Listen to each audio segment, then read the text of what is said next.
In 5. Oh, that's 1, you stupid ass. In 5, 4, 3, 2, 1. Hello, everybody. Welcome to another episode of Genius Brain Podcast.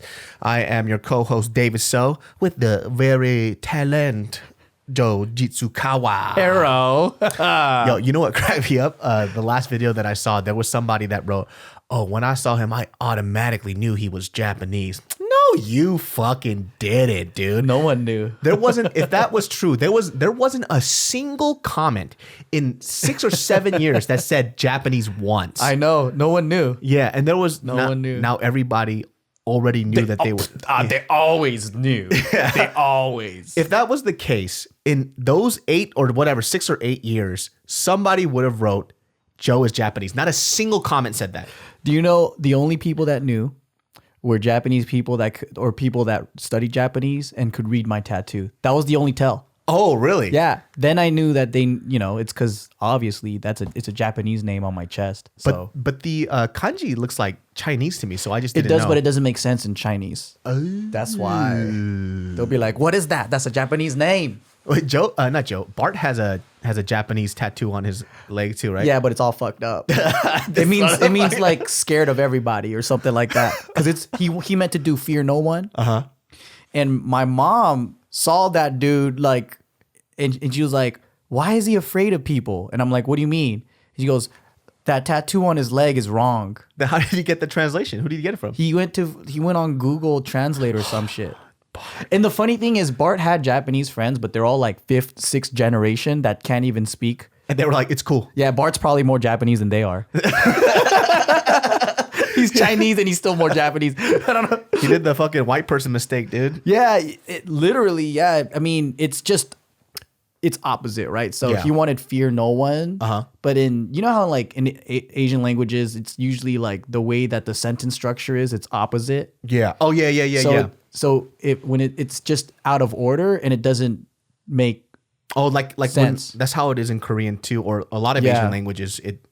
The subject matter is always different in how it's placed. Yeah. So when he translated it, it was backwards. Yeah, so it's like afraid of everybody instead of fear no one. Was your mom cracking the fuck up? She was like, well, it doesn't really mean afraid of nobody, but it was Yeah. just mixed up. It was mixed up, so she was just like, it's all fucked up. Okay. And she had no shame in calling him out on it. I was like, damn, that fool had a tattoo. And I think that's when you found out. Like, he was like, fuck it. Well, Yep. you know how Bart's all chill. He's like, fuck it, whatever. Fuck it, whatever, Yeah. dude. Nobody's gonna know the damn difference. Yeah. I didn't know. I just thought it didn't was know. a dope tattoo. I was like, that's fucking tight, dude. Well, it means I'm scared of everybody. You know, a lot of people have been asking us, though, about money stuff.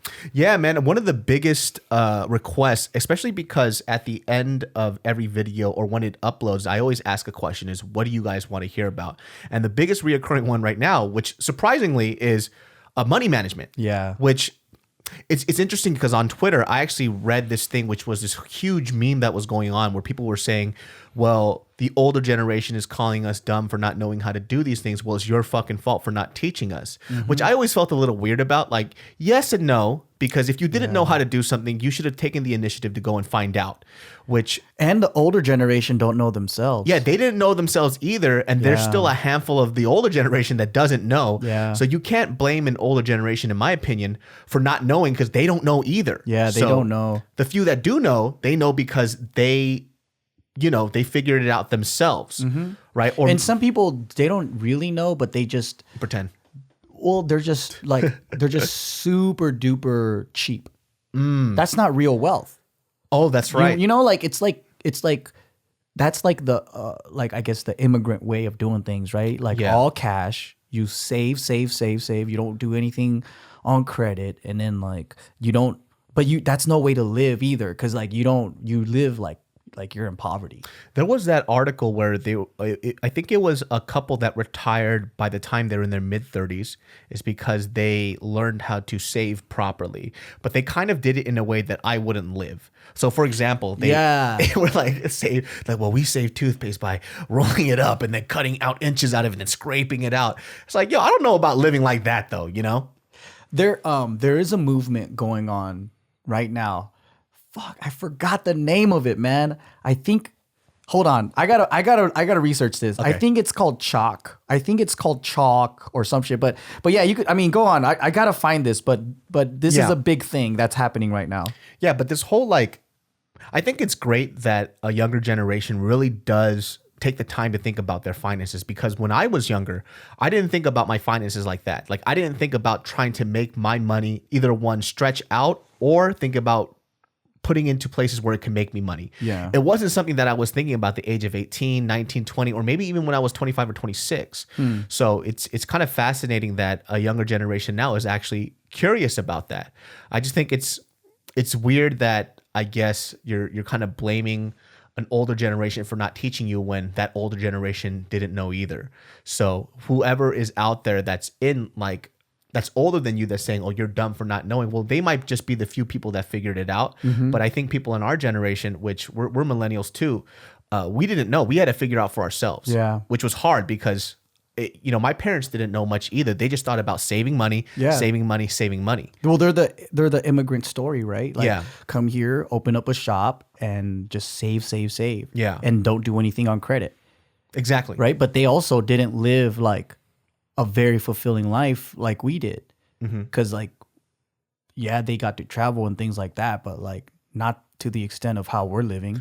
Yeah, and it's hard too, just because I think our parents, being immigrants, they were already at a disadvantage, because a lot of other parents, if you compare to them that lived in this country, they had access to knowledge that they didn't have. Yeah. Right. So for us, when we were trying to figure out how to go to college, we had to figure that ourselves. Right. Our parents only knew, hey, get these good grades and you get into a college. Well, guess what? What about scholarships? What about grants? We had to figure that out. And that's probably why we became so self-sufficient too. Because, well, okay, this is what the movement is called. It's called FIRE.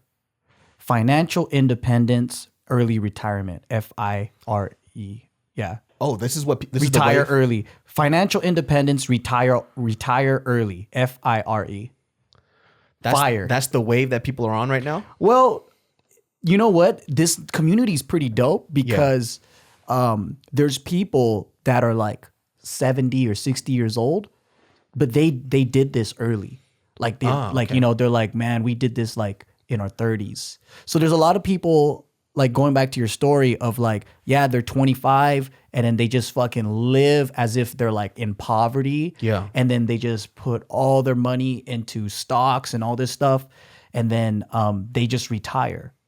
And then they basically retire like at 30 something, but then they just do hobbies. So they end up making more money. Yeah. But they don't have to worry about where their income comes from and all that shit. Oh, shit. So basically the game plan is, this is what they do.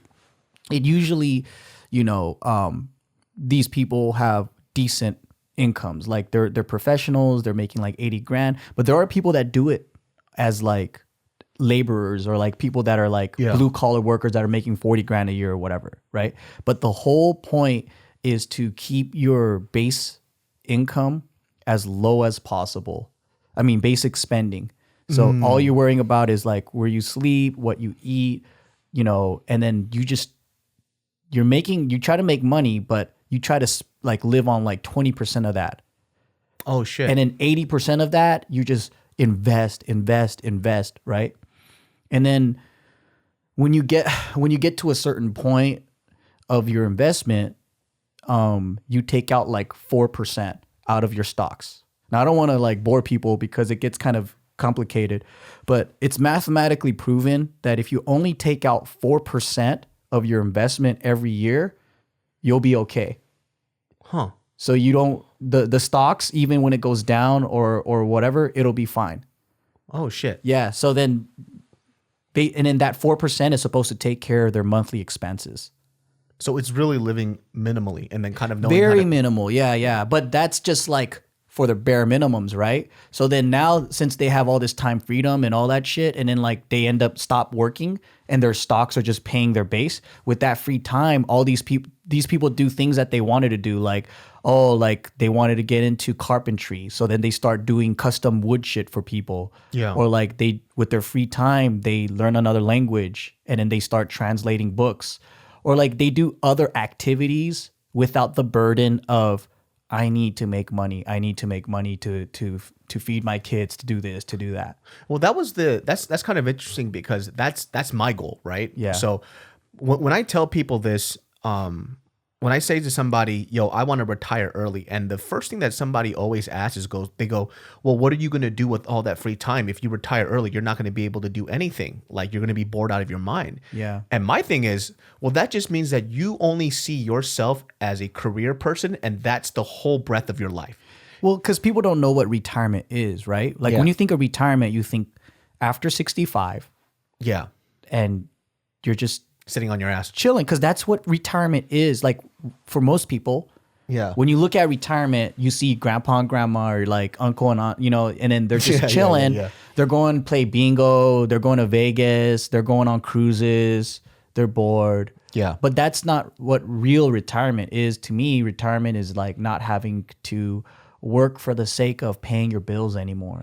Yeah. And that's kind of what I wanted to just tell people. And I don't think people really understood that. They go, well, if you're not working, you're bored. I'm like, I'm still going to be working, but I'm going to be working on the things that don't require me to work just to pay the day-to-day stuff. Yeah. Right? So because a lot of the times when we work, it's simply so we can survive, because we need to keep the lights on, we need to pay for food. But if that's eliminated and you're financially retired from that, your work can be literally everything. Like I want to learn. I want to constantly learn. I want to do a lot of things. Who knows what I'm going to do with my time? But I don't. You just want to fill up your time with hobbies. Exactly. I don't. There are so many things that I want to do. I guarantee you, I'm going to die before I get to do them. Yeah, for sure. Yeah. It's just not possible. To me, the way I see money is like choices. So a lot of people be like, why do you need so much money? Like all this stuff. And I used to think like that too. So I know exactly where they're coming from.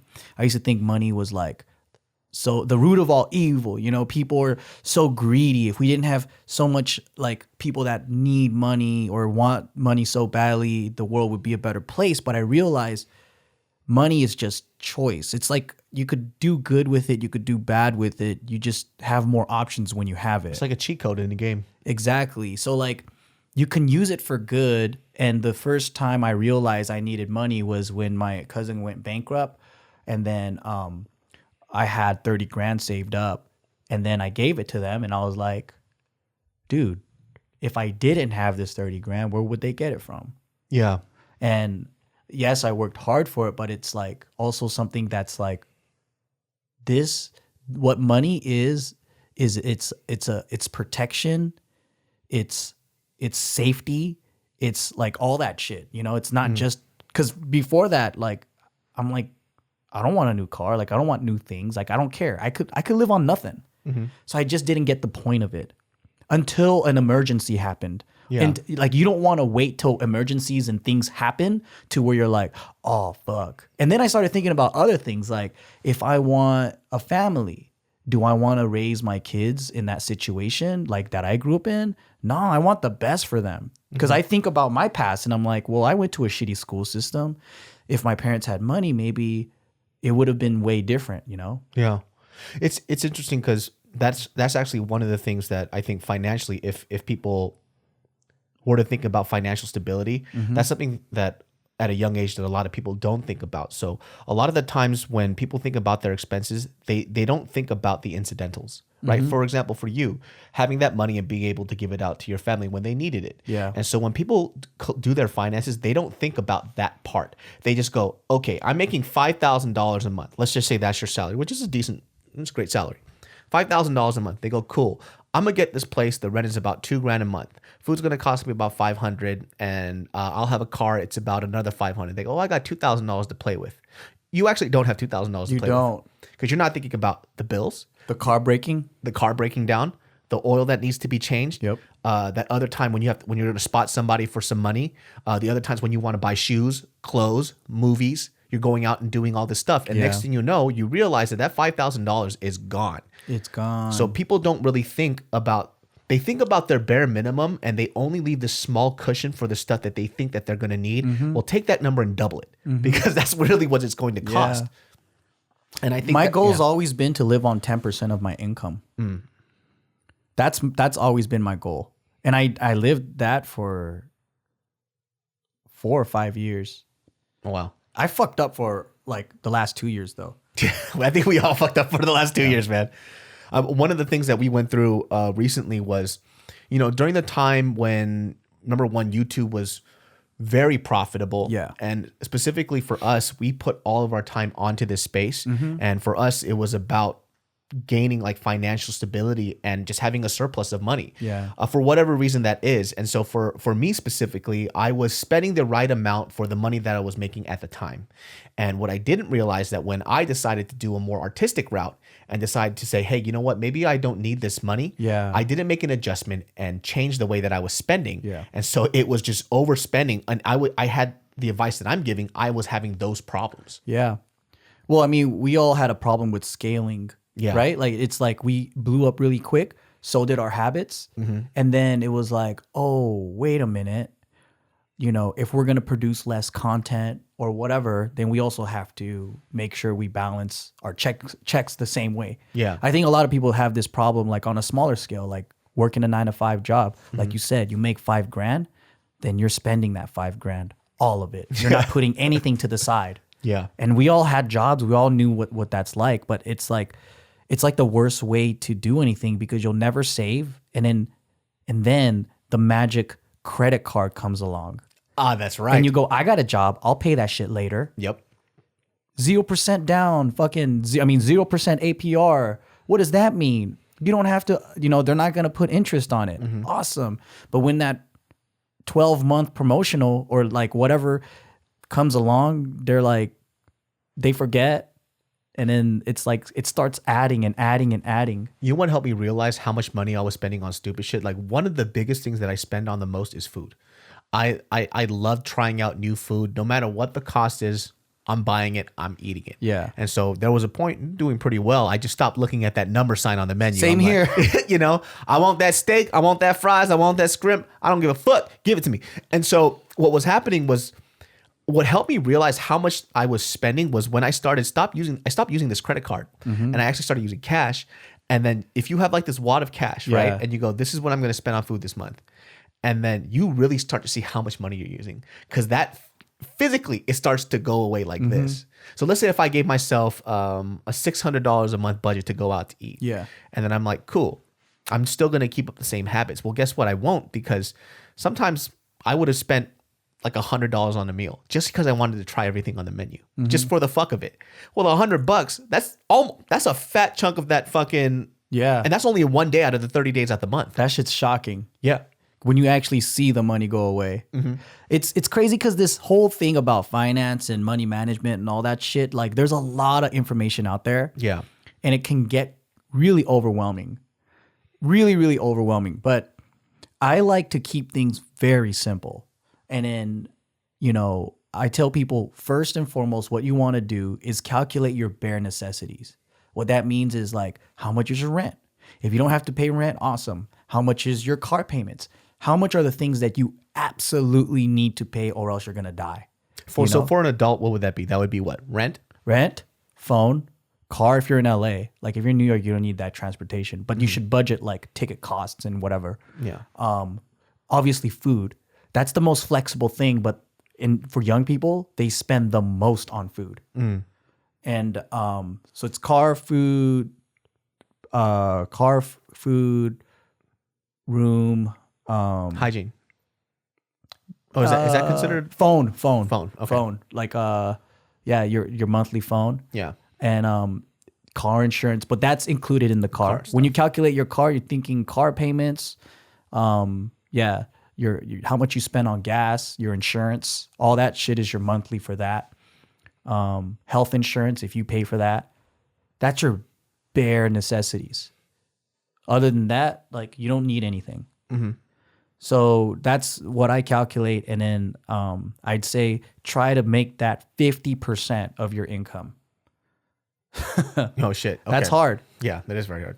But if you're making like $1,000 a month and you're living at home, you can do that for $500. Yeah. And if you're not, you need to get out of spending $1,000 for your fucking luxury car when you're only making $2,000. It's hard because when it comes to finances and people think about bare necessities, they add stuff that shouldn't be in there. They go, well, obviously I got to buy some clothes. No, you don't, bitch. That's not a bare necessity, you motherfucker. Yeah. This is not a wavering definition of what bare necessities is. Man, when me and Bart was coming up, he had these T-shirts that he got from a promo. It was a free giveaway. He had 5 of the same T-shirts that he washed. It was the Ghost of the Abyss movie. Okay. And this is the beginning of JK, dude. Yeah. Like, I would go to the fucking swap meet and buy T-shirts. Like, you don't need to be. You really don't. You go to the thrift shop. You don't need that many clothes. Yeah. You really don't. You probably have enough clothes right now to last you a whole fucking year. But people will add that shit and say, "Yeah, I need it." Yeah. No, you don't. It's just being young, and I think that's what people have to realize. So within that, first advice is to really understand what your bare necessities are. Yep. If you, like I said, it's not something that wavers from definition to definition. You can't add clothes because you say, well, clothes make me happy. We're not talking about emotions. Yep. We're just talking about facts here.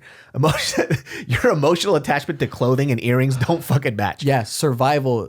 First and foremost, what do you need to survive? Shelter, food. I need hugs and kisses. Yeah, that's it. Like if you were here, just imagine. I tell everybody, imagine you're an immigrant. You don't even know English. This is a new country. You don't know anybody here. All you need to do is survive. What would you do? Yeah. You know, and a lot of people got it fucking mixed up. Like, a lot of people go, how do you make more money? How do you make more money? Like, usually it's not the case that you need to make more money. It's how do you control your spending is the case. Because there's guys out there that make like $30,000 a year, but they live on $12,000. They live on very little, right? So they save a lot of money. Like, you know, versus like they're almost saving like 20 grand. And then like there's guys out there that are like making 80 grand, but then they spend 90 grand. So it just doesn't matter how much you make. If you don't know how to manage and control your spending, you're fucked. So for example, my roommate, he's a pharmacist, right? And he was so fucking frugal. Like, he didn't even buy a bed. He slept on a freaking sleeping bag. Like, he was hella refugee. But he was so smart though, because he basically put a lot of his money into investments. And then he had like $200,000 in debt, right? But he told me this is what happens to a lot of his pharmacy buddies that graduate. Yeah. They graduate with $200,000 in debt, but it's like this poor college student that all of a sudden starts making money, right? So my buddy was making $130,000 a year. That's decent. Yeah, as a pharmacist, that's really good. So let's say you all of a sudden you're a college student, you all of a sudden come into all this money, and you're like, fuck, I'm gonna have money all day, every day. I have a good, stable job, whatever. So what do? They buy that luxury car because they gotta be a pharmacist now. They buy these nice suits to go to these like meetings to or whatever. They have to live that life, right? Like, you were this poor college student, now you got all this money, you gotta live that life. But now they're in debt because $200,000 down the drain, or they have to owe to the fucking loans and shit. They buy a freaking luxury car, let's say $80,000, right? And then all these nice clothes, whatever, fancy food, whatever. And then they're going to get married in the next couple years. And then they're going to pay for like a $70,000 wedding. Yeah. Already we racked up close to $300,000. And then you know what's going to come after that wedding, right? House. Yeah. And then living in LA, at least $700,000, and they need to put down what, $200,000, but they don't got that money. So what do? They do the 0 to 5% down. Yeah. Which is high ass monthly payments, but they can do it because they'll be like, well, you know, especially if both of them are pharmacists, they'll be like, fuck it, like we make so much on paper, but then they're stuck. If they want to change that job, they want to leave that life, they can't. They're stuck. They're stuck, and then they're paying more than they're making. So you could have a household income of $200,000-$300,000, but they're so in debt that they're just fucked. And I'm like, that is no way to live, man. That's hard because I think living minimal, even though there is a new wave of that, it's hard for people because, once again, that definition of minimal seems to change from person to person. Yeah. For me specifically, learning how to really figure out what's important helped me out with my finances a lot too. So It's hard because there are going to be a lot of kids out there that probably didn't grow up with a lot of stuff. Yeah. And then when you finally have a job that pays you well, you're going to want to fulfill your childhood dreams. That's like us. Yeah. You know how many guns I bought? I calculated the other day, I bought $40,000 worth of guns and equipment. God damn, dude. No joke. Thank God I could resell them for the same price if I need to. Yo, I'm telling you, even for me, I got rid of a lot of my shoes. For me, it was like Jordans and Nikes, whatever the fuck it was. And I had over 100 pair of shoes. Oh my God. I got fucking 2 feet. What the fuck am I gonna do with that shit for a guy that wore basketball shorts and a t-shirt most of the time?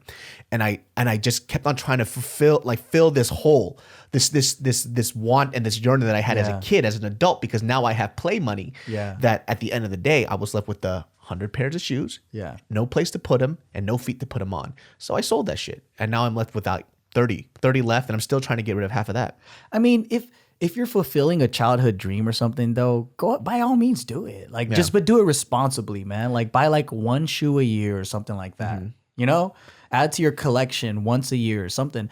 I always say like you can do whatever you want as long as you're responsible with your money. Yeah, mind you, if those shoes at the time when I bought those shoes, I was making a decent amount of money and I had no expenses whatsoever aside from like a small place that I was paying. Yeah. I didn't buy a car or anything else, so all I was buying was shoes and clothes or whatever.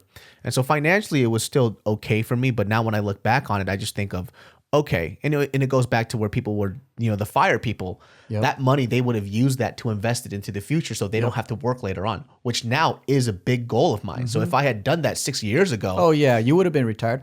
I mean, both of us would have been retired, but we decided to do some risky investments. Yeah.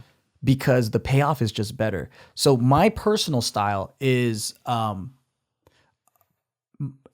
do risky things when I'm young. And the older I get, the more safer my investments are. Yeah. What these guys are doing is they're just putting money into safe things from the start. Yeah. So they might not make 7 figures, but let's say they'll make $40,000 a year just on their investments. Yeah. And that's enough. what they're living on. So they live a nice like middle class lifestyle, especially because they move out of state too. So a lot of these guys, they'll move out of state and because they can achieve that lifestyle. So if you buy a house in Tennessee or whatever, man, you're getting a 3-bedroom home for like $60,000. Yeah. Okay. So if you think about it that way, they make that money stretch. They make that money in San Francisco, LA, New York, or whatever. And then you move out to like the countryside or whatever. And then, it's way different out there. Yeah. So if we could give the first advice, if we summed it up, the first thing would be to really manage your finances and spending. Yep. What would be the second thing? The second thing would be try to increase your income.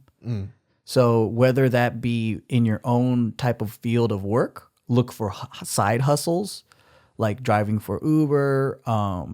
You can teach classes if you know another language or whatever. You can do that online. Just try to figure out small little gigs here and there. My thing was eBay. Like I was working at a regular like 9-to-5 warehouse place doing shipping and shit like that. And me and my buddies, we started an eBay business. What did you sell? Well, first we started selling things out of our closets, and then we went to yard sales and we bought items and then sell it on eBay for higher prices. And then we ran out of that and we were like, it's inconsistent because sometimes we'll do like 5 yard sales and we don't find anything worthwhile buying. So we learned about like reselling, getting a wholesaler's license or maybe retailer's license and going to wholesalers. And we bought like die-cast cars, airsoft guns, car parts, all kinds of shit. And we sold it on eBay. Oh, shit. Yeah, and that's when I got my first like knowledge of business, really. Yeah, and I read like Rich Dad, Poor Dad. That got me into the whole world of like financial education, cash flow quadrant, shit like that. I recommend books. People got to read. Like, unfortunately, finance is one of those things. It's not that easy. It's like It's hard. There's a It's lot like to deal with. fitness. It's like working out, right? There's a lot of information, but it can be fun. I just know that it gets overwhelming because there's so much information out there. But if you do baby steps, like I think this is way more fun than any video game. It's real life. Yeah, because like the points is money, and when you get the points, you can use it and trade it in for good shit. Yeah, and it's when people try to increase their income, I always hear a lot of people say like, well, I don't have the time. That's some bullshit. Yeah. Trust me, you do have the time. Unless you you're can find it. Unless you're a mother with 3 kids, and no, even that's not an excuse, because you know why? Like, so my friend's mom, she was like a teller at a bank, right? She has 3 kids, and at the time she realized she wanted to get into education, so she decided to go back to school while she was working at the bank as a single mom, raising her 3 kids. And then now she's a junior high teacher, making us, they make good money if you stay around for a while. Yeah. So she's like, I think she makes $100,000 just doing that. Yeah. There is time for the things that you want in life. And I think that's what people are confusing, right? They go, well, I don't have time. And when you say you don't have time, what you're really saying, and sometimes, I'm not saying this is for all cases, but from people who are relatively well off, and what I mean by that, they're not in poverty, right? What you mean is that it's tiring. It's really, really tiring. Yeah. And that's just a sacrifice that you have to make. For us too, arguably, we could just do YouTube, focus on that 100% and try to make that income there. But there's a reason why we invest into these businesses, not only because it's a passion of ours, because we really do enjoy the stuff that we create, but we have to think about what we're going to do with this money to make it stretch and also have fun with it at the same time, because that's just how our personalities are. Yeah. But if I just told myself every day, you know what? I'm too busy, I'm too tired. And instead of taking this time to really develop and push the things that I need for the future goal that I have, which is retire early, then I could use that time to sleep a little extra. I could use that time to do Muay Thai 7 times a week instead of just 3. I could do that to start painting. I could use that to fucking find out how I could fart and make music out of my asshole if I wanted to. But I'm not going to do that, right? Because I do have a future goal. So a lot of the times when people say, I don't have time to do this, it usually means I don't have time because it's exhausting. Yeah, I think they don't know where to start. Yeah. So, and I also think that people don't know what hard work looks like. And I sound like a geezer when I say this, but like, it's true, because I was like that too. Like when you're not exposed to the world, you just don't know what you're capable of. And then you get discouraged really fast and easy. And it seems like everyone else has it figured out except for you. So I have a lot of like compassion for people that feel overwhelmed. But I would say that the best advice that I can give is to try and listen to success stories. Yeah. Because you'll hear about people that were in worse situations than you who made it. And when I hear stories like that, it gives me hope. Like just over the weekend, I was at karate camp, and then one of the guys, he's a new member. He's a Nigerian immigrant. So he's been in the States since 2014. He's a doctor back at home. That's fucking recent. Very recent. Yeah. So I mean, he has a thick accent and everything. And so he was an actual doctor back at home in Africa. He was practicing medicine and all that stuff, right? And I was asking him like, oh, like, why the States? And he goes, why not? He's like, it's awesome here. and then so I was like, I can do karate. Yeah. So I was like, you want to be a doctor? So I was like, so are you going to go back and work as a doctor? And he goes, oh, his license doesn't work here. Yeah, it doesn't work that way. So he has to do it all from scratch. And I was like, hold up. So you went to college there, university, medical school, you did all that stuff. You have to redo that here? And he's like, yeah. And he goes, he has to take this test. It's not the MCAT, it's another one. Yeah. Because he says that he's not a student anymore, so he just has to take a test and do a residency. So basically for the next like 6 years, this guy is going to be working like a regular job, and then he's going to be doing a residency like a student again. Jesus. He has to do it all over, and then he can start practicing medicine. And it's just he says it's just paper, like it's just difference in a little bit of paperwork, and the method is a little bit different. But he says like, let's do it all over. Yeah, and it's kind of humiliating, because it's like you're a doctor already, and then you have to go back to being a student again. Mm-hmm. But it blew my mind because it just blows my mind every time I meet immigrants. Right, their work ethic, what they have to go through, what they do, it's just totally on a different level. Yeah. And when we hear this from our parents, they go, "Oh, you don't know what hard work is." When I look back on it, it kind of is true, though. It's true, man. I don't have like anything close to my parents' energy. Yeah, it's hard. So just to put it in perspective for my parents, if I were to describe, and I just had this conversation with my mom the other night when I was talking to her, I was driving home, and she was just kind of mentioning, because we were joking and laughing about this, because I was telling my mom, I was calling her a psychopath because I was like, I was recollecting stories about how she would blow the fuck up. I was like, do you remember this one time where I came out of the middle at night and I heard you and dad yelling at each other? And then right when I came outside, I saw you chuck a fucking rice cooker at his head. Whoa. Like a fully loaded rice cooker. And there's this part with rice inside? With rice inside. How wasteful. With rice inside and everything, dude. You would have thought somebody was getting married. How much rice they threw in the air. Oh no. But it was cooked rice. And so there's this part of our counter, and when I go back home, I'll put it on Instagram, but there's a chunk that's missing because that's where she chucked it at my dad, and my dad had to dodge that shit. Right? And so we were laughing about that shit. I was like, what kind of psychopath are you? Why would you do that? And we were laughing about, but what she explained to me was, during that time when you guys saw us fight so much, it wasn't because I didn't love your dad. It wasn't because, things weren't amazing between us. Yeah. It was because I was stressed the fuck out. Yeah. She goes, you have to understand how stressed your dad was too. And that's probably the reason why you got yelled at so much, because she goes, first of all, you were a terrible child. Yeah. Just to put it in perspective, you were insane yourself. And on top of having to deal with everything your dad was having to deal with, he had to deal with you. Yeah. And so she explained to me, she goes, well, think about it like this. Your dad came to this country with absolutely nothing. He had literally $200 to his name. He had to figure out how to speak the language, go through all the finances, somehow get your brother, you and me into the States while bringing his mom and dad here too, somehow be financially stable to support them, support us. And on top of that, he was running a full business. He was working as a mechanic part-time. And then I was cleaning up hotel rooms. And then with that, your dad was still going to seminary school, trying to get his master's in theology, trying to be a pastor because he felt that he owed something to God because he was allowed to have a family and come to this country. So he made a promise to God saying, I will go to seminary school and become a pastor because you kept your promise and you brought us here. So on top of everything that your dad had to deal with, he had to deal with me with my short temper, throwing a rice cooker at his head. And then he had to deal with you, the kid that never wanted to do anything that anybody told him to do. So she was like, so could you imagine that type of stress? And that's true though, because when my dad used to say like, you don't know what hard work is. And now I understand. Yeah. Oh, and by the way too, my dad was also a deacon at a church, and my mom cooked the Sunday meals for the church on Saturday and Sunday for Korean school. And then Sunday for the meal that we would have after. So at Korean churches, typically after the sermon, they would make a meal for everybody to eat. And my mom was a part of that kitchen staff, and she would make the sandwiches and the drinks for the Korean school kids, which I had to make with my mom before I went to Korean school. Yeah.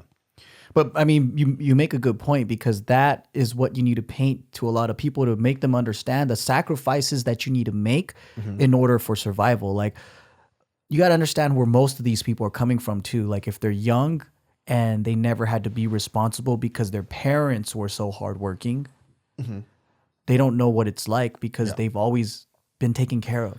Yeah. So it's really hard for someone that's always been taken care of to all of a sudden be responsible and like hardworking on their own. Yeah. Like, I see when kids grew up and they were forced to do a lot of chores, forced to work out, or from an early age, they were just working, or like as soon as they were able to get a work permit, they started working.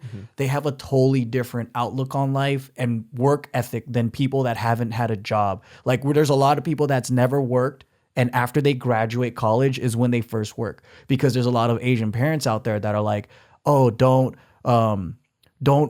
work because we want you to focus 100% on studying. But it damages them because they just study and focus on schoolwork. I'm pretty sure you had friends like this too, where they're like, no extracurricular activities, no relationships, no work experience, just get good grades, 4.0 all the time, right? Yeah. And then they graduate and they don't have any life experience and they don't know what the fuck to do. That happens a lot too in our community. It's scary because people don't put value in social skills, and social skills are everything. When you apply for a job, and I'm saying this, by the way, as an employer, as a person who employs people, most of the time when people hire you, they have your credentials, by the way. They have that degree. There's a million people with the same degree, same skills, same everything. The only difference is your fucking face and the way that you speak. And that's how you treat people. Exactly. Yep. So most people aren't even this by the way, for actors too. This, by the way, when the people hire people on set too, they're also thinking not only about that role, they're thinking, do I want to look at this fucking person's face every day when they're on set or when I hire them? Yeah. Because at the end of the day, you're creating your work community. You come into this job interview, you have no social skills. You don't know how to speak to people. You don't know how to communicate. You think that your A+ is any different from somebody else's A+?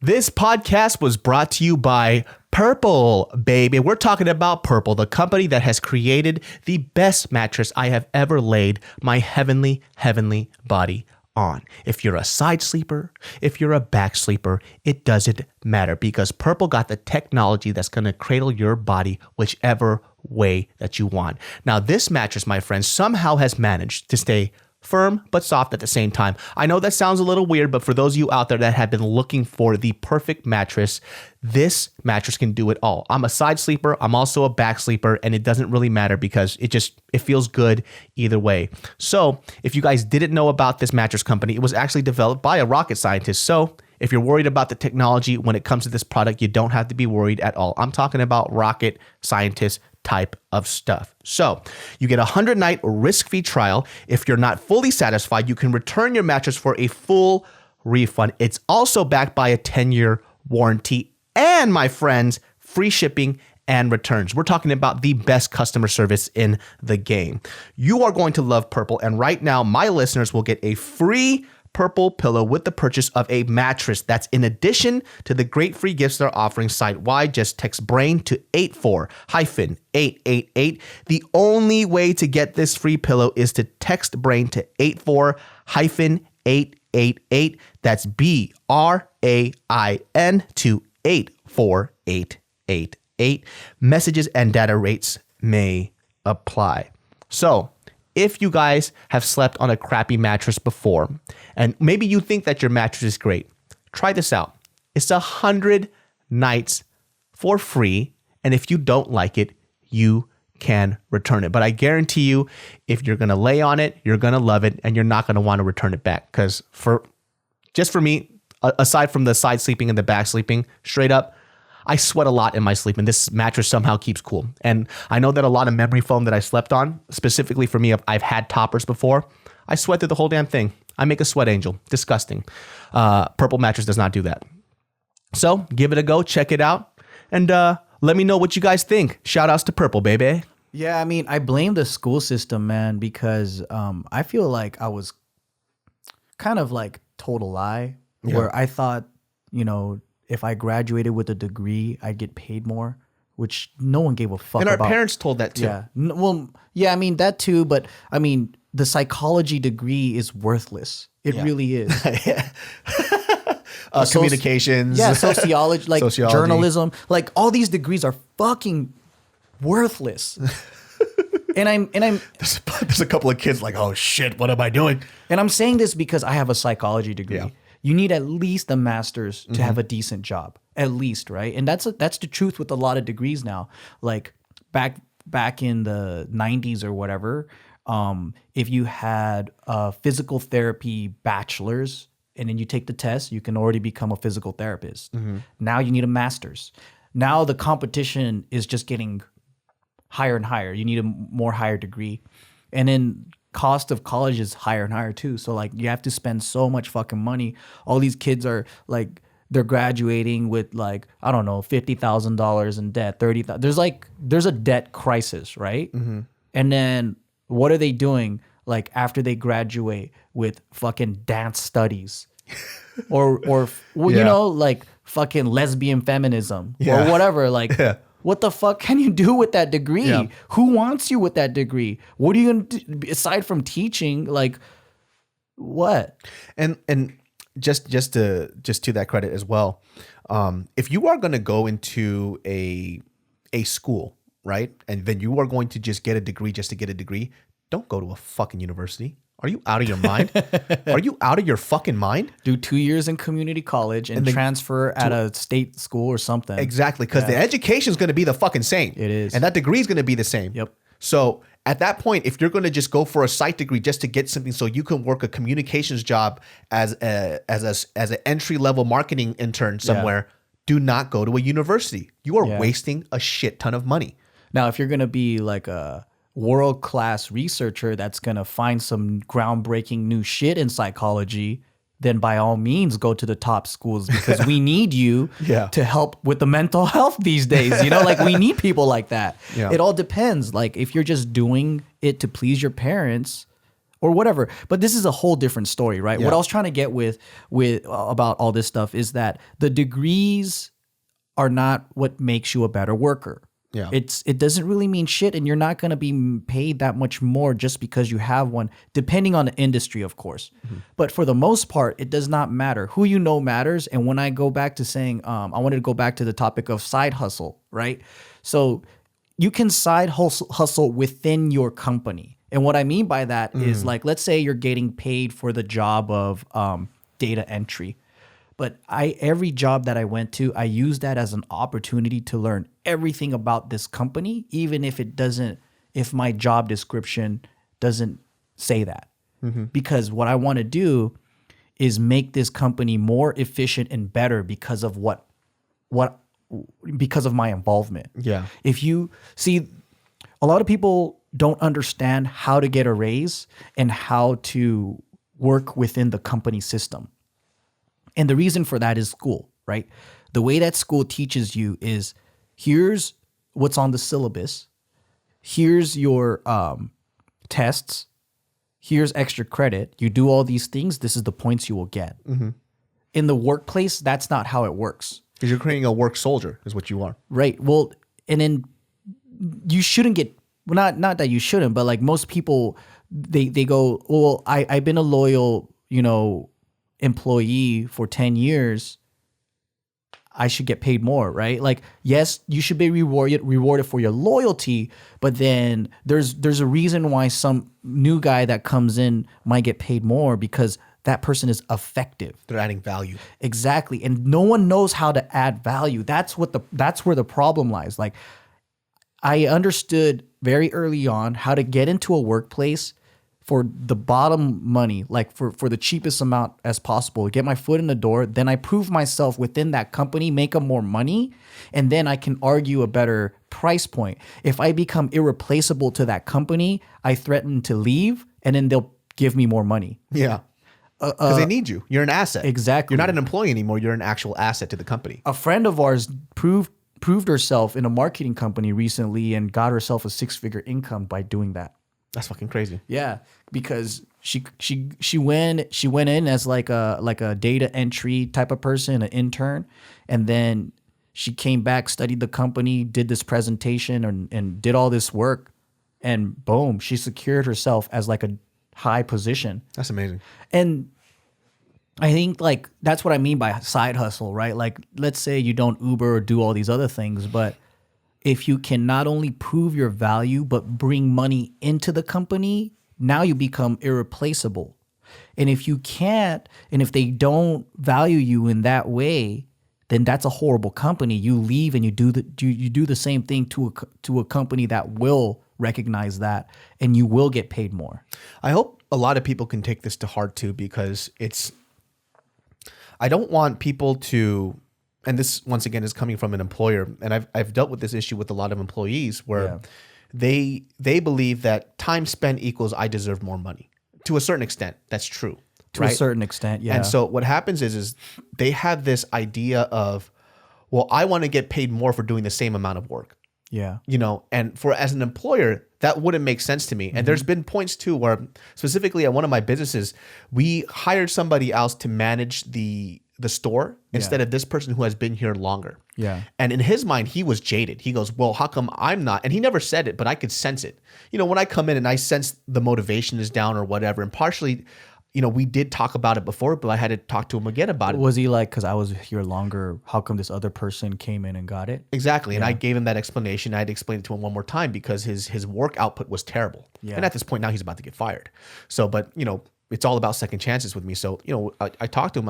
I'll go straight up. I said, you are upset because this person got a raise and they took the position that you wanted and you didn't get it. He goes, oh, no, I'm not. I was like, listen, you're not going to get in trouble. I just wanted you to be honest so I could fix this problem. He goes, yeah, it just felt a little weird. I was like, well, let me put this in perspective. How I see it as an employer is that you have been here longer than her and she's been working twice as hard as you. Mm-hmm. And not only has she been working twice as hard, she has actually recommended things for this company that has worked really well. Yeah. You came in here and you're very fun to be around, but you do the bare minimum work. Yeah. And at times, even with the bare minimum work, you mess up. But people don't recognize that. He didn't want to take responsibility for that. Yeah. And all he saw was time spent equaled more money. Yeah, but that's also immaturity too, right? Yeah. Like a lot of the positions that we have are entry level jobs for like college students and stuff like that. If you're still doing this as an adult, then you're completely fucking low IQ and idiot. Like, you're stupid as fuck, right? It's so weird because I guess for him, it was hard for me because he almost wanted me to tend to his emotions, but he didn't want to listen to the facts that were laid before him. Yeah. So I can't sit here and say, well, emotionally, I should have gave you the raise. It doesn't work that way, man. You didn't add value. Yeah. This person did. And this person did it in literally half the time that you did. Well, they also don't see what you do because we see things from top bottom, but we also know what it feels like to be an employee. Yeah. So that's the burden, right? Is like, this is the age-old conflict. Mm-hmm. Like you have business owners and then you have employees. And employees always think that business owners are a bunch of greedy fat guys that are smoking their cigars with the fucking Monopoly hats and shit. And then the employees are these like guys that are being taken advantage of. That's kind of like the stereotype, right? But then what they fail to remember is that employers have been employees 100%. And know the struggle, know what it feels like. But once we get the whole picture, we realize a lot of the misconceptions that we had as employees. And I think the biggest problem, though, is the expectations are not set up right for employees when they graduate college. And the work, things aren't common sense. Yeah. That should be common sense. So, like, if you're at a workplace for like 10 years plus, they go, well, I've been here for so long, I should get at least paid for like loyalty or whatever, which is true. But you also have to look at things as like in the bigger picture, right? Like if you're doing the same thing a robot can do, a robot can replace you, unfortunately. But if you don't keep sharpening your tools as a worker and becoming better and faster or like smarter, if you keep doing the same exact thing, then there's really no reason why people are going to keep you. And that's just the unfortunate truth. Yeah. Right? Like, for example, like you could be the hardest working pager in the world. But if a cell phone comes around, no one's going to want you anymore. Yeah. So that's the thing is like you got to transform and better yourself and all that stuff. And unfortunately, man, I don't think that they teach that in school because in school it's so outdated. So a lot of people graduate without understanding what they need to provide. And I think most people want to, but that's the problems that we run into with new employees straight out of college. A lot of guys, they want to do good. They want to work hard. They want to contribute. They just don't know how. So we're not seeing eye to eye. Mm-hmm.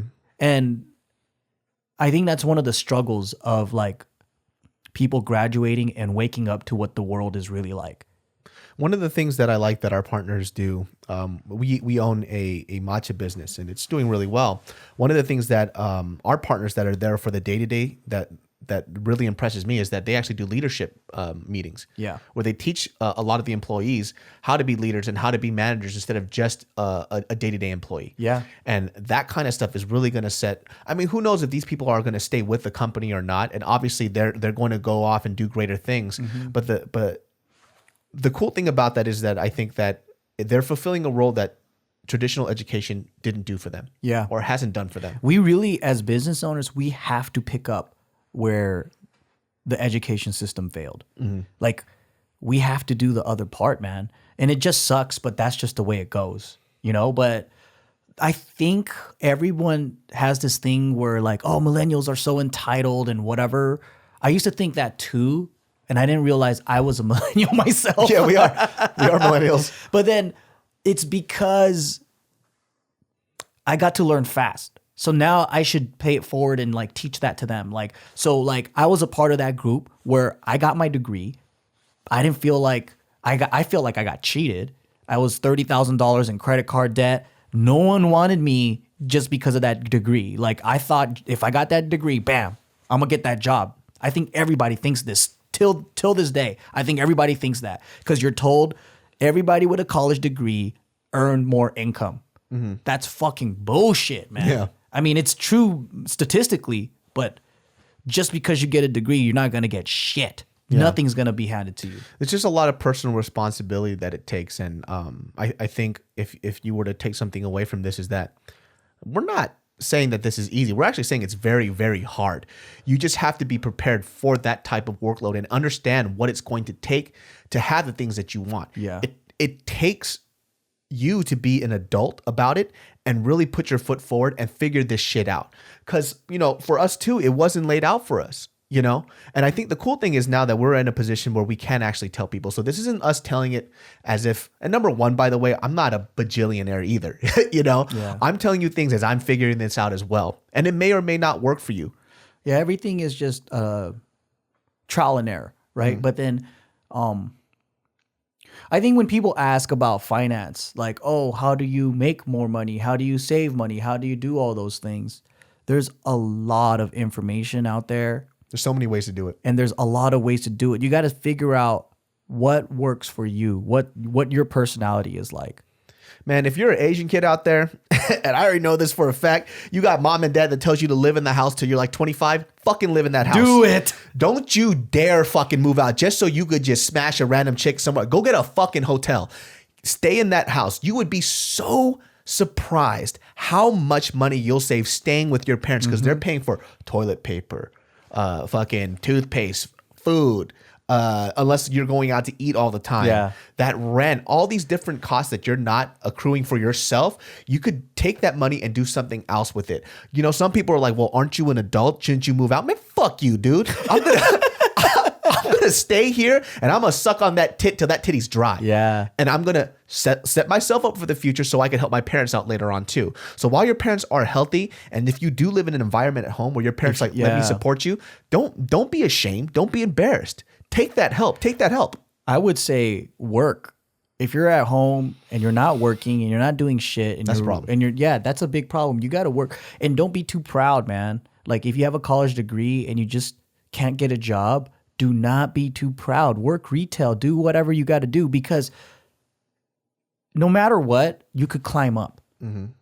Like, sure, you can, work fast food, but you could become a manager. Like, you could climb up. You're not stuck at where you're at. It's a mentality of people thinking that when they don't have anything at all, they still think things are beneath them, which doesn't make any sense. You are in survival mode. There's nothing that's beneath you. What's beneath you is the fact that if you don't have cash and you're out on the street sucking dick, that might be fucking beneath you. I had a friend of mine so he originally wanted to go into medical school, right?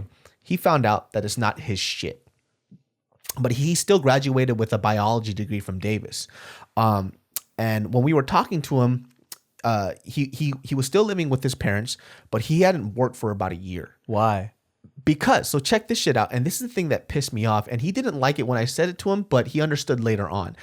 I go, why haven't you? Oh, I'm still looking for a job. I was like, what do you mean you're looking for a job? What are you looking for right now? I was like, dude, you live at home, but you're still taking money from your parents. You're not really doing anything. You're just sitting around saying that you're looking for a job. It's been a fucking year. What are you doing?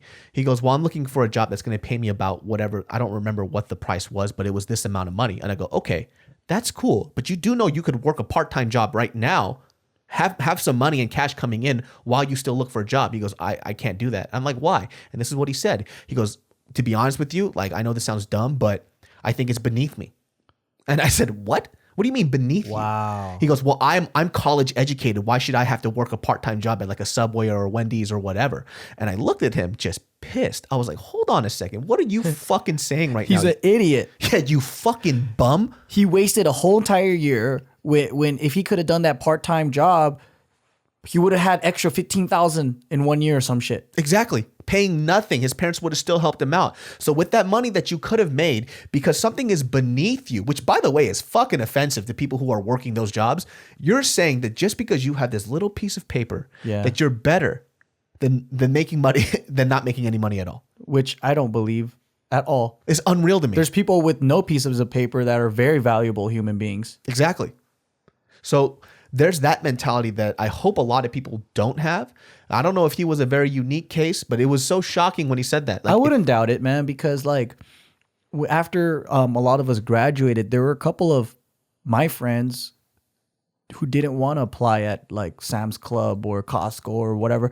And I'm like, dude, I needed a job. I went back to working $12 an hour. Yeah. And I was working at the warehouse and I was working a blue collar job, like moving boxes and shit like that. And I was like, fuck it, dude. I got a degree, but I need a job. Yeah. And then I turned that $12 job into a, $2,000 a month with benefits. Yeah. So there is a way. Yeah. It's still not that much money. I make that shit like in a minute now, but back then it was like, it was hard, man. And all I got to say is there's a lot of information out there, but the information that you're not going to get and what you need is self-control. So the information is like, how do you save an extra $1,000? How do you make, how do you make side income? How do you make an extra $200 a month? How do you fucking budget? You'll find so much information out there. But the thing that I can give to people is like, you gotta be aware that you're gonna go through a lot of emotional turmoil that you have to overcome. That's the hardest part about finance. It's like an addiction, right? And habit building. It's like, it's the same thing as like exercising. If you're not used to doing it, it's hard as fuck. Dieting. If you're not used to doing it, it's hard as fuck, right? So if you're the type of person that gets Starbucks every fucking morning and you need your Starbucks, it's a habit. You're spending $7 every day, but it's a habit. You have to do it. It's hard as hell for them to quit doing that. Or like if they love shoes.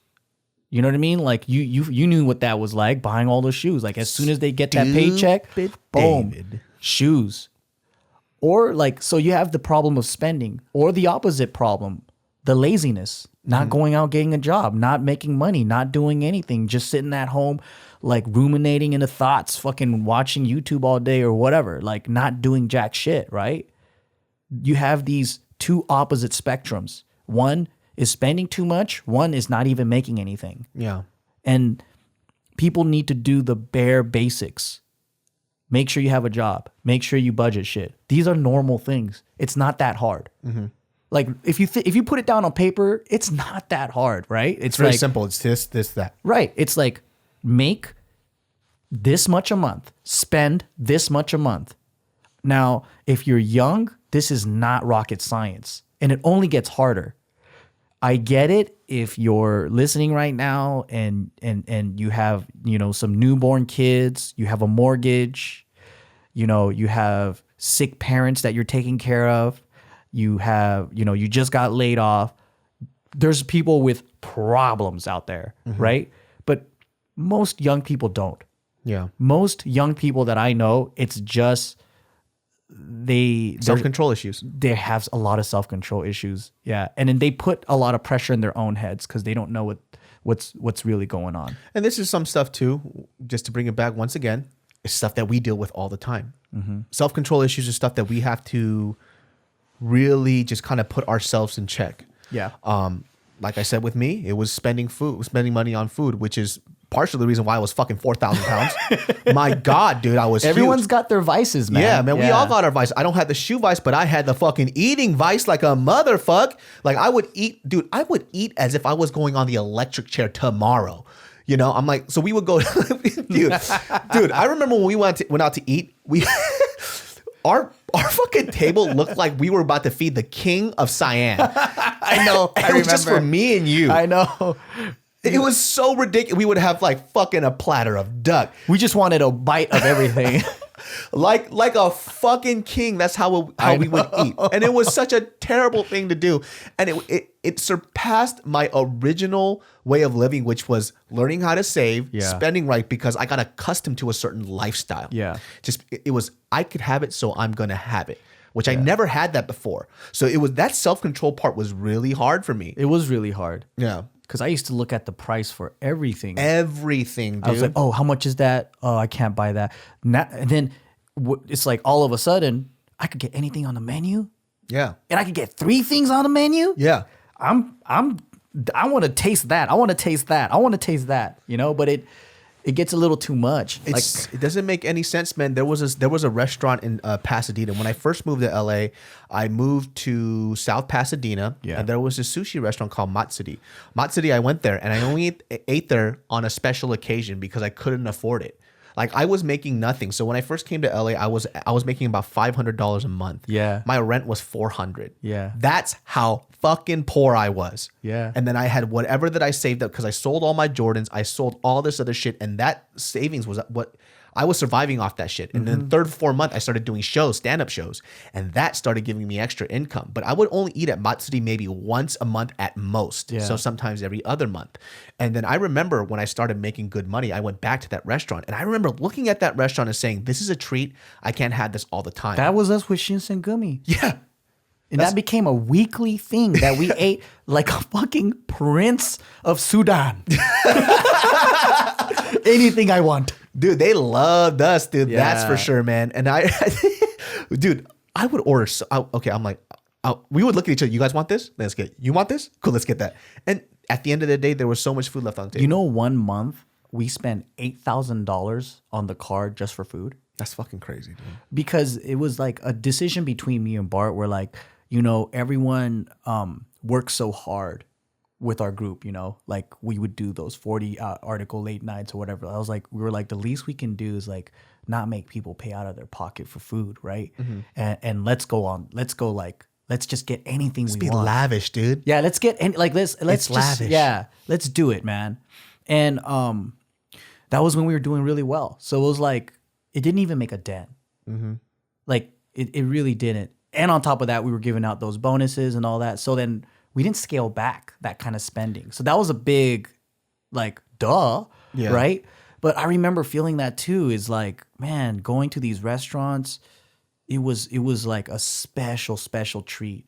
Yeah. And I never knew this freedom. And once you have that freedom, it's very hard to adjust back. Yeah. Which now I'm doing though. We used to get the fucking, remember that Indo fried rice and the pork chop deal at JJ's Cafe or some shit? Yeah. That used to be our special treat. $6. And you know what? Like, $6. And I don't think people realize like how broke we were. When I first met them and they met me, we were both broke as shit. I was living on $1,000 a month. That was my food, car, rent, everything. Yeah. Everything I needed. And I had about $100 or $2 every month left over to put into my savings. Yeah. And my goal was basically after I paid off my debt, I paid myself $1,000 a month to just live on. And that was it, dude. And people go, you lived on $1,000 a month? I'm like, yes, it's possible. And I did.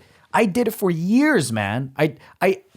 People in my company were making more than I was. And that's what people don't get is just like you said you were making what, $900 a month? 500. 500 a month? Yeah. You were living on 500 a month? I was living on 500 a month, man. And then crazy. The excess I had to dip into my savings that I saved up to come to LA. Yeah. And I was living like that. It wasn't a problem, especially because I was a comic. I didn't give a fuck what I looked like, dressed too. or nothing. I was like, I'm supposed to be funny. I sell my shit by words. Yeah. And that's how I'm gonna do it. Yeah, and then so me and Bart, we lived on about $1,000 a month. So thankfully, you know, Bart's mom was financially intelligent. Yeah. Because she had that extra house in Monterey Park, and she didn't come from money, man. She saved and bought a house, right? And so like, you know, she let us use one of like the living room, and then she gave me cheap rent to stay in there. And then and before that, I actually lived with Bart's dad. I rented a room from him, and he rented to me for like a couple $100. So that helped out a lot, dude. Yeah. But then I was paying normal roommate prices. Like if you look anywhere at the time, I was paying the same price as everybody else, but it was just comfortable living with his dad, you know? And then yeah, and all just literally like we didn't spend nothing. All the money that we made from the company, we recycled it, paid people out, like just kept buying equipment. We did this for 5 years, man. Yeah. And it wasn't till 2014 that we started to finally be able to give ourselves a little bit more money. And then 15, 16, 17 is like when we really went up. But that's the case with, I think a lot of people don't realize this is our 11th year. Yeah. And it wasn't like it happened overnight like some of these other guys on YouTube, you know, like. Well, the platform was so different, dude. I didn't, until I met you guys, I really didn't know I could make money on YouTube. I was just trying to be a big stand-up comic. That's all I gave a fuck about. And I actually was going to quit YouTube after the first year because I fucking hated it. And we told you not to. Bart and Joe were the reason that told me not to quit YouTube, and they told me it was going to be profitable. Yeah. Because if you guys think that I disappeared on YouTube for the past year and a half, and you're like, well, where did he go? Let me tell you something. I was going to disappear after the first year. Yeah. I think lasting 7 years is pretty fucking good, all right? So, like, because I didn't like, number one was like, at the time, being a stand-up comic and being a YouTuber was a no-no. People looked down on me. And mind you, when I came onto the YouTube space, I was like, what, 24? I was 24. I was doing stand-up since I was 16. And so when I remember this story, well, my personal story, of course I remember it, but I did this stand-up show, and when they put me on that card, and this actually sparked the reason why I wanted to quit, is because all I wanted to be was a huge stand-up comic. And then I told them that I was a stand-up comic, but they were like, and I know they did this shit on purpose too. They go, everybody was stand-up comic, and then next to my name they said YouTuber, and they did it as a slight to me. And I looked at that shit, and I was fucking infuriated. Like, my blood fucking boiled. Now it's not a big deal, but back then it was a huge thing. I remember it was. Yeah. Like we weren't respected at all. Yeah. Everybody would kind of consider us as these, like, I don't know, like wannabes or whatever. And I think everyone in our generation didn't want the title YouTuber. Yeah. Now everybody wants to be a fucking YouTuber. They're like, are you a YouTuber? Are you a YouTuber? Nah, man. It was a shameful thing to be a YouTuber. People just didn't understand what we were doing. They wanted you to be a comedian. Like, we wanted to be comedians, singers, actors, filmmakers. We didn't want to be YouTubers. Yeah. It was totally fucking different. It was such a weird space because I wanted to be recognized as a great stand-up comic. And mind you, I wasn't that great, but I did it for so long. I was still better, in my personal opinion, at that time.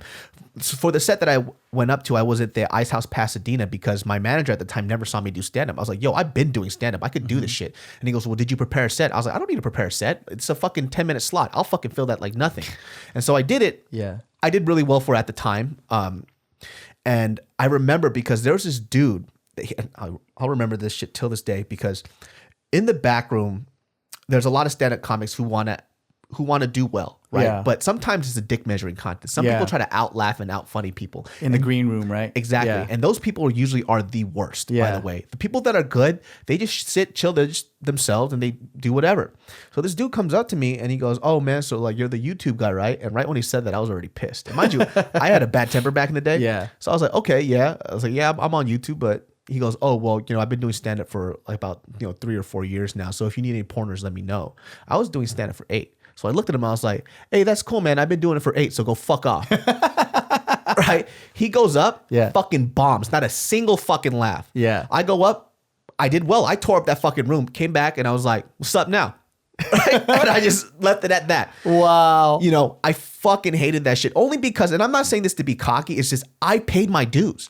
It was he's just trying to get an ego trip on you. Yeah, he was trying to put me down. Like I was offended because you have any idea how hard it is to do stand-up as a 16-year-old? Like that shit, it was difficult. I paid my fucking dues. You don't get to talk to me like that. And so like for me, I mean, it was childish then. I probably wouldn't do it now as an adult. I would have done it a lot more subtle. But that was the realm that we came from in order to end up how we are now. Yeah. nobody knew that you could actually make a shit ton of money on YouTube at the time. Yeah. I think Kev Jumba, I remember watching him on the news, and they were talking about how they were using him as a tester for ads and money. And he was talking about how he's paying his college through YouTube. Yeah. I was like, yo, what the fuck? You could get money off this shit? Yep. And then I saw Shane Dawson's videos and all this other stuff, and it just led to something else. Yep. Yeah.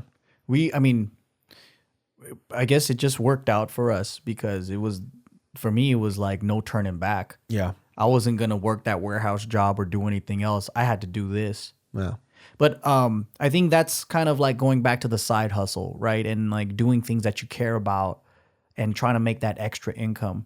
And a lot of the times when people feel like, oh, I can't do this or I don't have time or whatever, like you got to check how you're feeling and how you're thinking, because it's usually because you're just overthinking and afraid. Yeah. You know, that's usually what it is. It's you don't know where to start. You don't know what to do. And there's too much pressure. There's too much anxiety or whatever. But just break it down into baby steps. What's the first thing do you need to do? Do you need to get a job? You know, like some people, it's really that simple. Like you're like, oh, I don't even know what to do. Like, I don't know where to start. It's like, how about a job? It's like, nah, man, I can't do that right now. Yeah, I know one guy that's literally like that. Like, oh fuck, man, I can't pay my bills. I can't do this and that fucking shit. You know, I'm like, well, the job that you're doing right now, is it making you that much money? What about another job? I mean, you got 40 extra hours. That was only one part-time gig. You could do another job. Yeah. They don't even think about that. It's like, wait, I'm already doing 40 hours though. It's like, okay. No, they were only doing like 20 hours. Oh shit. Okay, well then he has a lot of time. Yeah, then. that's what I'm saying. It's like, come on, bro. What else are you doing for the rest of the time? Playing fucking Dota and shit? Like, seriously. Yeah. And then it's that simple. But sometimes they're like, it's difficult because you get into this groove. Like, you know what that feels like when you get into a groove of not working out or eating a certain way, and then you let yourself go and you're like, oh, fuck. Like, we all know the answer. Oh, shit, I got to stop doing this. I got to eat healthy again. I got to work out. Same thing with finance. It's right under your nose. Do you need to get a job? Do you need to stop spending on shoes? Do you need to do this? Like, it's right there. Then the more you start controlling that, then you can move on to the second stages of, okay, now I already got a job. Now I got my budget. Now I'm, paying my bare necessities. Now I want to save money. Now strategize on that. Once you got that, now fucking think about how to make more money, or think about a better job or a better career, or, things like that. And it's all just baby steps. When you break it down into really small, achievable things like that, your anxiety will go away because you're not thinking of 1,000 other things.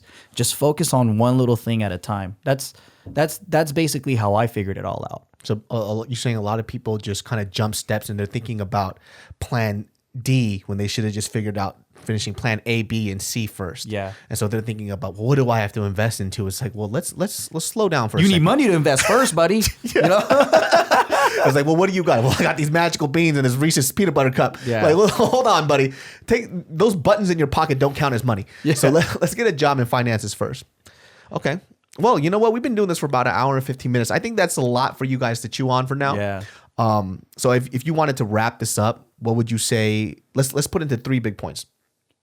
Well, what was the first one that we talked about earlier? The first one, okay. Well, the first one was what? Oh, fuck. I think it was control your spending and budget. Control your spending and Right? budget. Mm-hmm. 2 is like, if you don't have a job, get a job. Make more money. So Or side hustle. And you can do it in the form of like outside. Like if you could teach something, if you could just Google right now, side hustles or whatever, like Uber, whatever, extra income, right? And then if you have debt, pay off all the debt. I think that would be 3 if I could add something. Okay. So 1 would be look at your budgets, break it down to bare necessities, stop spending other shit. Number 2, either increase your income by trying to get a raise within your workplace, side hustles, or whatever. And then 3 is pay off your debts if you have debt. And my strategy to pay off debt is always pay off the highest interest first. Yeah. Now, there's a lot of ways to do it, but if I could sum it up, What I'll do is I'll sign up for zero interest credit cards with zero transaction fees. Amex has one called the Everyday. The max is $5,000. So you could transfer from other cards to this American Express card. So if you have an American Express to American Express, it doesn't work. So like if you have a Chase Visa or whatever, transfer $5,000 max to this card if you get accepted for that much. And then for 18 months or so, there's no interest. You leave that money in there. And then so like my strategy would be, let's say you have a Visa and you owe $10,000, right? If you could transfer 5,000, you leave that to the side. You start attacking that 5,000 inside your Visa account and you start deducting that, pay that off. By 18 months, hopefully that $5,000 in the Visa is taken care of. And then you pay for that you pay for the Amex card. Yeah. Now, this is not advice. This is just something that I do. If you do it, that's fine. Yeah. But there's a lot of different methods. There's people that will do, they'll pay the smallest loan first to build confidence. So some people out there have like 10 loans, right? And at the highest loan, it might be $100,000 and the lowest loan is like $1,000, right? So what they'll do is they'll pay the $1,000 and then they'll go up in number. That builds a lot of confidence. But my method is, regardless if it's $100,000 or $20,000 or $5,000, I look for the highest interest because they are charging the most. Okay. So I pay off that and then I pay off the lower ones and then I use all kinds of different strategies to maneuver my money around. But number 3 would be pay off all your debts, become debt free. And then we'll worry about all the other shit like investing and all that later. Okay. Because people tend to push that aside all the time and they kind of jump that step because what they realize, the debt that you have is actually money that you don't have. Yes. Yeah. And it's bleeding. If you have interest on that debt, you're taking money. That means, they're just charging you for owing money. Yeah. They're making money off of air and time. Yeah. So pay off that debt. Yeah.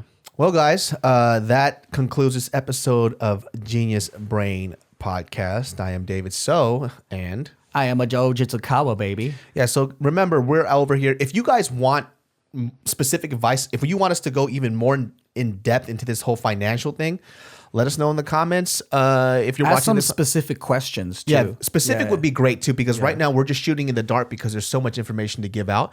And who knows, we might actually bring somebody who's an expert in this into this podcast too. So don't be afraid to ask questions. You could check us out on Castbox, iTunes, Spotify, Stitcher, any kind of audio platform that you could think of, we're on there. And give us a thumbs up, likes, go on that iTunes podcast and make sure you give us a 5-star and just stay interactive, people. I love you to death, you fucking cute bitches. We will see you next time. Bye-bye, everybody.